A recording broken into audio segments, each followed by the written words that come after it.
Jake Thompson hated the day shift. Too many people asking questions, too many voices echoing through the corridors, too many reminders that he was supposed to be part of a crew. That's why he volunteered for the graveyard shift 8 months ago when the Nova Dawn left Earth orbit. Down here in the engineering bay, 3 levels below the cryosleep chambers, it was just him and the machines. The colony ship hummed around him like a living thing. 12,000 souls sleeping peacefully above while he crawled through access tunnels and recalibrated fusion drives that kept them all hurtling through the void at impossible speeds. It was honest work. Simple work. The kind of work where nobody asked him about what happened on the Meridian, and he didn't have to see the pity in their eyes when they remembered. Every day at exactly 1,400 hours, Jake's watch beeped. Lunch break.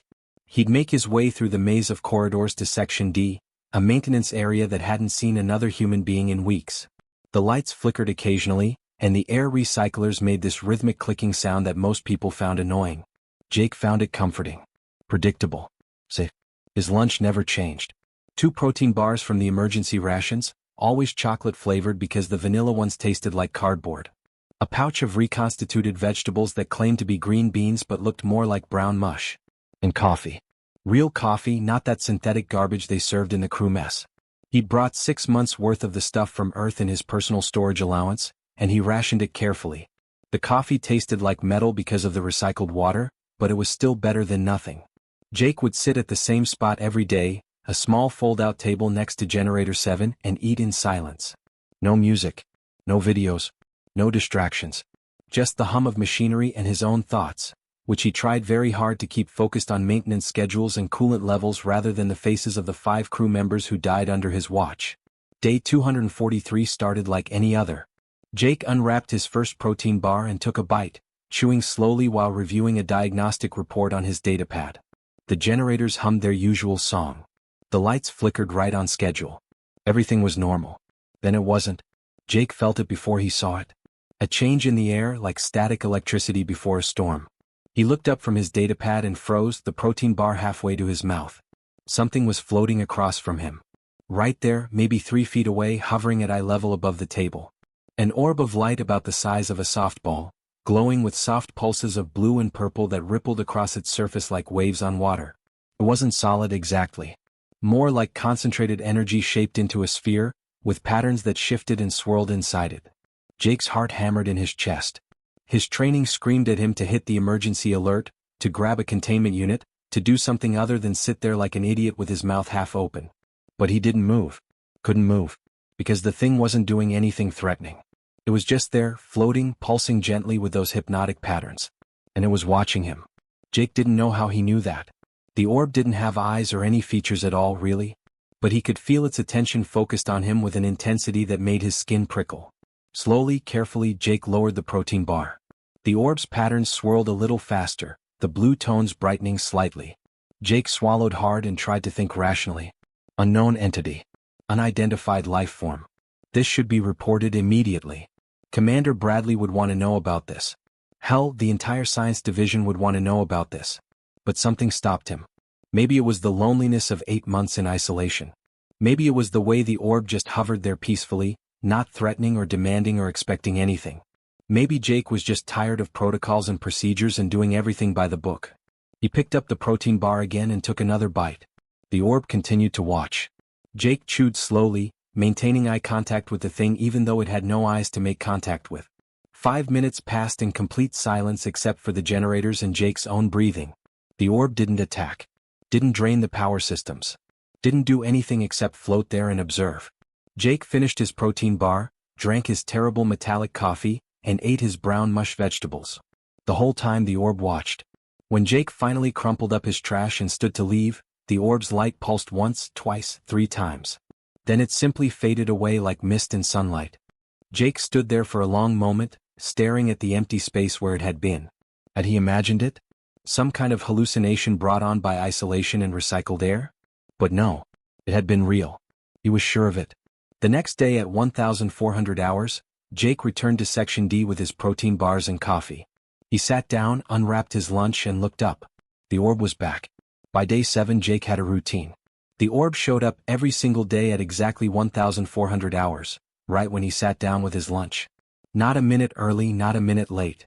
Jake had tested it once, showing up at 13:30 instead, and the orb hadn't appeared until his usual time. It was like the thing knew his schedule better than he did. At first, Jake tried to be scientific about it. He was an engineer after all. He ran every scan he could think of during his off hours. Pulled up the ship's sensor logs, checked for energy signatures, radiation spikes, anything that might explain what this thing was. The results were frustrating. The scanners picked up trace amounts of exotic particles, the kind you'd find in nebula clouds or near certain types of stars, but nothing that screamed alien life form. Jake even hacked into the science database, scrolling through thousands of entries on known alien species. The Nova Dawn was humanity's 7th deep space colony mission, and by now humans had encountered maybe 24 different alien races. Most of them didn't look anything like glowing orbs. There were the silicon-based miners from Kepler 442b, the aquatic collective from Proxima Station, even those weird crystalline things that communicated through sound vibrations. But nothing matched what sat across from him every day at lunch. The orb didn't drain power from the generators. Jake checked the output levels obsessively for 3 days straight and they never fluctuated. It didn't set off any alarms, didn't register as a biological hazard, didn't emit harmful radiation. According to every system on the ship, Section D was completely normal. Empty. Just Jake and his lunch. But Jake knew better. He could see the thing right there in front of him, real as anything. By day 12, Jake stopped trying to figure it out scientifically.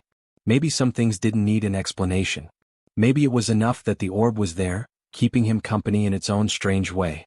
He found himself looking forward to 1,400 hours, found himself walking a little faster to Section D, found himself feeling something close to disappointment on the rare occasions when maintenance ran long and he was 5 minutes late. On day 15, Jake made a decision that surprised even himself. He unwrapped his protein bar like always, but instead of taking a bite, he broke it clean in half. The chocolate coating cracked and little pieces fell onto the table. Jake picked up one half and, feeling absolutely ridiculous, slid it across the table toward the orb. The reaction was immediate. The orb's light pulsed brighter, the blue and purple patterns swirling faster than Jake had ever seen. Moved. Actually moved for the first time since this whole thing started. The orb drifted closer, dropping lower until it hovered just inches above the piece of protein bar. Jake held his breath. Was it going to eat it? Could it even eat? The orb circled the food slowly, its patterns shifting through different colors. Violet, indigo, deep blue, then back to purple. But it didn't consume the protein bar. Didn't touch it at all, really. Just examined it with what seemed like intense curiosity. You like that? Jake asked. His voice sounded loud in the quiet corridor, and he immediately felt like an idiot. He was talking to a ball of light. What was next? Having conversations with the coffee maker. But the words were out there now, hanging in the air between them. The orb pulsed once. Twice. Then something amazing happened. Its patterns began to shift and change, mimicking the steam that rose from Jake's coffee cup. The same curling, twisting motion, the same ethereal quality. It was copying what it saw. Jake laughed. Actually laughed, a sound that startled him because he couldn't remember the last time he'd done that. You're trying to talk to me, aren't you? The orb brightened, its colors cycling through a rainbow of shades. That day, Jake did something he hadn't done in 8 months. He talked. Not about maintenance schedules or diagnostic reports, but about real things. He told the orb about Earth, about the farm in Nebraska where he grew up, about how you could see the Milky Way on clear summer nights if you drove far enough from the city lights. I used to sit on the roof of my dad's barn, Jake said, eating his lunch slowly between sentences. Just stare up at all those stars and wonder what was out there. Never imagined I'd actually go find out. The orb's patterns grew more intricate, more complex. Little spirals formed inside the larger swirls, colors blending and separating in ways that seemed almost deliberate. Jake told it about his first day at the academy, about the old instructor who told him he'd never make it as a pilot but might have a future fixing ships. He talked about his first deep space assignment, about the thrill of watching Earth shrink to a blue dot in the view screen. He didn't talk about the meridian. Not yet. That wound was still too fresh. But for the first time in 8 months, Jake didn't eat his lunch in silence. He had someone, something, to share it with. And as crazy as it sounded, the orb seemed to listen. Its patterns responded to his voice, growing calm during quiet moments and energetic when Jake got excited about something. When lunch ended and Jake stood to leave, he found himself saying, "See you tomorrow." The orb pulsed 3 times, bright and clear, before fading away. Jake smiled all the way back to the engineering bay. For the first time since leaving Earth, he didn't feel completely alone in the darkness. Jake first noticed it on day 28. He just sat down with his lunch and the orb appeared right on schedule. But something was off. The blue and purple patterns that usually swirled with vibrant energy seemed duller somehow, like someone had turned down the brightness. The colors were still there but muted, less alive. Jake frowned and leaned closer. "You okay, buddy?" The orb pulsed weakly in response, its movements slower than usual. Jake tried to brush it off. Maybe he was imagining things. Maybe the lighting in Section D was different today. But deep down he knew. Something was wrong. Over the next week it got worse. Day by day the orb's light grew dimmer. The patterns that once danced across its surface now moved sluggishly, like they were struggling through thick syrup. The vibrant blues faded to pale gray blue. The deep purples became washed out, almost pink. Jake's stomach twisted into knots every time 1,400 hours approached. He'd rushed to Section D hoping today would be different, hoping the orb would be back to normal. But each day it was weaker than the last. On day 32 the orb barely materialized at all. It flickered in and out like a dying light bulb, its form unstable and hard to focus on. Jake's hands shook as he unwrapped his protein bar. Fear gripped his chest so tight he could barely breathe. When had this happened? When had he started caring so much about a mysterious ball of light? He'd spent 8 months keeping everyone at arm's length, preferring the company of machines to people. And now here he was, terrified of losing the one companion who'd broken through his carefully constructed walls. That night, Jake couldn't sleep. He lay in his bunk staring at the ceiling, running through every possibility. Was it sick? Did it need something he wasn't providing? Was the ship's environment somehow toxic to it? He pulled up every file he could access, reading about energy-based life forms, exotic particles, theoretical physics about consciousness existing without physical form. He spent his entire shift the next day running tests during his lunch break. He set up sensors around Section D, monitored energy fluctuations, recorded the orb's particle signature. He talked less, focused more on collecting data. The orb barely responded, its light so dim Jake could see the wall behind it. But one thing kept catching his attention. Every time Jake spoke, every time he shared a memory or told a story, the sensors picked up a tiny spike in the orb's energy signature. It was subtle, easy to miss, but it was there. When Jake was silent, working on his datapad or eating quietly, the readings dropped. But when he talked, when he shared something personal, something with emotion behind it, the numbers climbed. Jake sat back in his chair, staring at the data. His engineer's brain pieced it together like solving a mechanical puzzle. The orb didn't feed on light or heat or electromagnetic radiation. It fed on something else. Something humans produced without even thinking about it. Stories, memories, experiences. The act of living and feeling and remembering. Jake pulled up the ship's navigation logs, scrolling back 4 weeks. His blood ran cold. 28 days ago, the Nova Dawn had passed through the edge of the Helix Nebula, a massive cloud of gas and dust spanning light years. The same day the orb first appeared. It all clicked into place. The orb hadn't just shown up randomly. It had gotten separated. Ripped away from something larger when the ship passed through the nebula. Lost in the void, light years from whatever it belonged to, slowly fading because it was alone. Cut off. Jake understood that feeling better than anyone. "You're dying," Jake whispered, looking at the barely visible orb. "You're dying because you're alone." The orb pulsed once, so faint Jake almost missed it. Something fierce and protective surged through Jake's chest. He'd lost 5 people on the Meridian. 5 friends who trusted him to keep the systems running, who died because he missed a critical failure in the coolant lines. He'd carried that guilt for 2 years, let it hollow him out, let it convince him he was better off alone. But he wasn't going to lose the orb. Not this time. Jake cleared everything off his datapad and pulled up a blank file. "Okay," he said, his voice stronger now. "If you need stories, I'll give you stories. Every day, every lunch break, I'll tell you everything." And he did. Jake stopped holding back. He told the orb about growing up on his grandfather's ranch in Wyoming, about learning to fix tractors before he could drive. He talked about his mom who died when he was 12, about how she used to sing while cooking dinner. He shared memories he'd buried deep, things he'd never told anyone. He talked about Rebecca, his first real girlfriend, who he met at the academy. How they'd planned to serve on the same ship, how she broke things off when Jake got assigned to deep space and she wanted to stay near Earth. The pain of that goodbye still stung. He talked about his crew on the Meridian. About Danny who told terrible jokes. About Lisa who could calculate orbital trajectories in her head. About how they trusted him and how he'd failed them. Every story, every memory, every piece of himself he shared, the orb grew a little brighter. The patterns started moving faster. The colors deepened and strengthened. It was working. By the end of week 5, the orb looked almost as vibrant as it had when Jake first saw it. Not just surviving anymore. Healing. Growing stronger on the one thing Jake had plenty of. Human experience. Human stories. The messy, beautiful, painful truth of being alive. Jake knew something was wrong the moment his terminal started going crazy with alerts. Day 67, 0800 hours, 4 hours before his usual lunch break. His quarters comm system lit up with priority messages, and then came the knock on his door. Not a friendly knock. The kind of knock that meant trouble. 2 security officers stood in the hallway, their faces blank and professional. Jake Thompson, you're to remain in your quarters pending investigation. Commander Bradley's orders. Jake's heart dropped into his stomach. Investigation? What are you talking about? An unauthorized entity has been detected in Section D. All personnel with access to that area are being questioned. The taller officer stepped forward. Your access logs show you've been in that section every day for the past 2 months. Alone. They didn't wait for an explanation. The door sealed behind them with a hiss, and Jake heard the electronic lock engage. He was trapped in a room barely bigger than a closet, with nothing but his bunk and a small desk with a terminal. Jake's hands flew across the keyboard.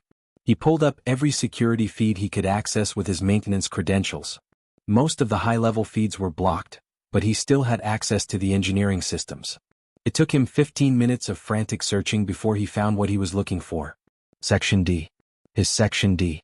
What he saw made his blood run cold. The orb was there, but it wasn't floating peacefully like usual. It was trapped inside a shimmering blue containment field, the kind used for hazardous materials and dangerous specimens. The field crackled with energy, and every few seconds the orb would pulse and flicker like it was being electrocuted. Around it stood 6 people in white lab coats, scanning it with handheld devices, taking readings, treating it like some kind of experiment.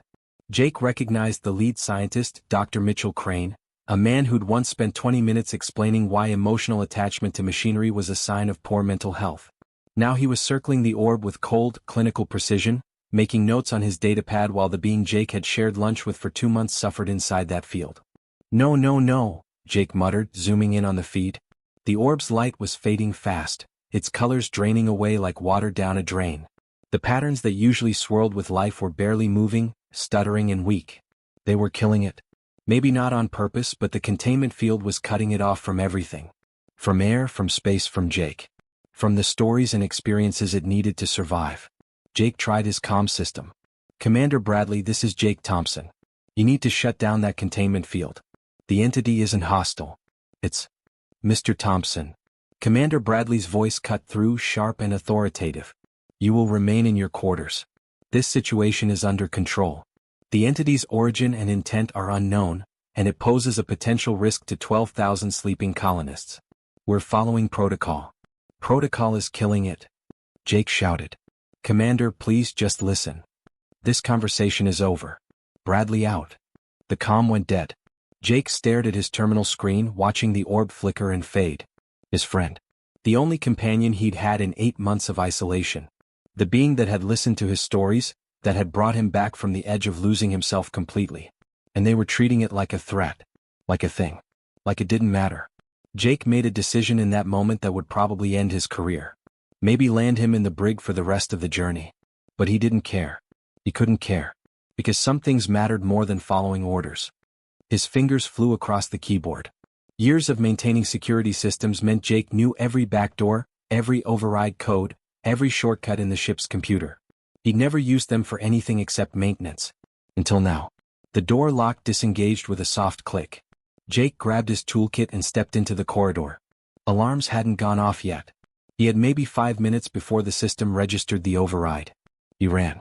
The maintenance tunnels were his territory. Jake had crawled through every access shaft and service corridor on this ship. He knew routes that didn't appear on any official map, paths that bypassed security checkpoints and monitoring stations. He moved fast, his toolkit banging against his hip, his breath coming in short gasps. Halfway to Section D, the alarms started blaring. Red lights flashed in the tunnels. Commander Bradley's voice crackled over every speaker in the ship. Jake Thompson, return to your quarters immediately. You are in violation of direct orders. Security teams are being dispatched. Jake didn't slow down. He dropped through a vertical shaft, caught himself on the ladder and kept moving. His hands were shaking, his heart pounding so hard he thought it might burst. But he couldn't stop. Wouldn't stop. He hit the access panel for Section D and ripped it open, bypassing the lock with a manual override. The panel sparked and smoked, but the door slid open. Jake stumbled into Section D. The scientists scattered, shouting in surprise. Dr. Crane spun around, his face red with anger. "What are you, security?" "Security." Jake ignored them all. He went straight to the containment field controls and yanked the power coupling free with his bare hands. The field collapsed with a sound like breaking glass. Then Jake did something that probably looked insane to everyone watching. He walked calmly to his usual spot, the fold-out table next to Generator 7. He sat down. He reached into his pocket and pulled out a protein bar. He'd grabbed it on instinct before leaving his quarters. His hands shook so badly he could barely unwrap it, but he managed. He poured coffee from a thermos. The same terrible, metallic-tasting coffee he always drank. And he started talking. "You know what I've learned?" Jake said, his voice steady despite everything. "Real friendship isn't convenient. It's not safe. It's not always logical." The orb, barely visible now, pulsed once. "Humans don't abandon their friends just because things get difficult. We don't walk away when staying means trouble. That's what makes us human." The orb drifted closer, its light strengthening slightly. Behind Jake he could hear boots pounding in the corridor. Security was coming. But he kept talking, kept sharing, kept being human in the way that mattered most. Jake barely had time to take another sip of his coffee before Section D filled with armed security officers. 8 of them, weapons drawn, fanning out in a tactical formation that would have been impressive if it wasn't pointed at him. Behind them, Commander Bradley strode in, her face a mask of controlled fury. "Jake Thompson, step away from the entity and put your hands where I can see them." Her voice echoed off the metal walls, cold and commanding. Jake didn't move. He kept his hands on the table, one wrapped around his coffee cup, the other resting near the protein bar. "Commander, if you'd just let me explain. You've violated direct orders, bypassed security protocols, and endangered this entire ship." Bradley's hand moved to her sidearm. "This is your last warning. Stand down." The orb hovered beside Jake, its light still weak but growing steadier with each passing moment. The scientist had backed against the far wall, and Dr. Crane was frantically speaking into his comm device, probably calling for reinforcements. Jake looked at the orb, then back at Commander Bradley. "I'm not moving." "Then you leave me no choice." Bradley nodded to her security team. "Take him into custody." The officers moved forward, boots striking the floor in synchronized steps. Jake's heart hammered in his chest. This was it. End of his career. Probably end of his freedom for the rest of the journey. But at least the orb was free. At least it had a chance. Then everything changed. The orb pulsed once. Twice. 3 times, each pulse brighter than the last. And then it exploded. Not with fire or force or destruction. With light. Pure, brilliant light that expanded outward in a wave that filled Section D, spilled into the corridors beyond, flooded through ventilation shafts and access tunnels. Jake threw up his arms to shield his eyes, but the light didn't hurt. It was warm. Gentle. And it was inside his head. No, not just inside his head. Inside everyone's head. Jake gasped as a presence touched his consciousness. Vast. Ancient. So enormous it made him feel like a single drop of water trying to comprehend the ocean. But it wasn't hostile. It was curious, welcoming, and desperately, powerfully relieved. Around him, everyone in Section D had frozen mid-step. The security officers lowered their weapons slowly, their faces slack with wonder. Dr. Crane dropped his datapad. Commander Bradley's hand fell away from her sidearm, her eyes wide and glistening with tears she probably didn't even realize she was crying. They could all feel it. A consciousness made of millions of voices singing in harmony, stretching across light years of space, connected in ways humans had never imagined possible. And at the center of it all, the small orb that had eaten lunch with Jake for 2 months, reunited with its family. Images flooded Jake's mind. The Helix Nebula, but not as humans saw it through telescopes. As a living network of consciousness, billions of entities woven together in a tapestry of shared experience. He saw the moment the Nova Dawn had passed through their space, saw how the ship's wake had accidentally torn one small fragment away. He felt the collective's anguish at losing part of itself, their desperate search spanning decades of human time. And then he felt something else. Surprise. Fascination. Joy. They'd found their lost piece, yes. But they'd also found something they'd never encountered before. Humanity. The presence in Jake's mind formed into something like words, though it was more feeling than language. You are different. Alone yet reaching out. Isolated yet desperate to connect. You create meaning from emptiness. You forge bonds across impossible distances. You feed souls with ephemeral things, memories, stories, the simple act of sharing time together. More images came. The chorus, as they called themselves, showing Jake their history. They'd encountered hundreds of species across thousands of years. Hive minds that shared everything naturally. Telepathic races that never knew loneliness. Collective intelligences that had never been individuals. But humans?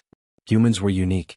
Born alone, dying alone, spending their entire lives building bridges across the gap between one consciousness and another.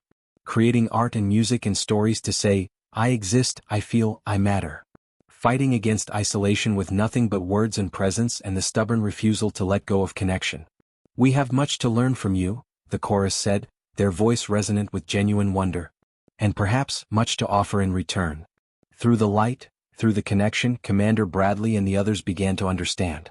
Jake felt their consciousness brushing against his, Bradley's surprise, Dr. Crane's scientific curiosity shifting to awe, the security officer's fear melting into wonder. The chorus made an offer. Safe passage through their territory which spanned dozens of star systems. Access to knowledge accumulated over millennia. Protection and guidance for humanity's colonies. They asked only one thing in return. More stories. More of what Jake had given their lost fragment. Human experiences, human emotions, human connections. That strange, beautiful magic that turned loneliness into friendship and isolation into belonging. When the light finally faded, Jake was still sitting at his table. The orb hovered beside him, brighter now than it had ever been, pulsing with vibrant colors that seemed to contain entire galaxies. Commander Bradley lowered herself slowly into the chair across from Jake, her professional composure cracked and vulnerable. We didn't understand. I know, Jake said quietly. 3 months later, Jake still kept his routine. Every day at 1,400 hours, he sat in Section D with his protein bars and terrible coffee. But now the orb was always there, healthy and strong.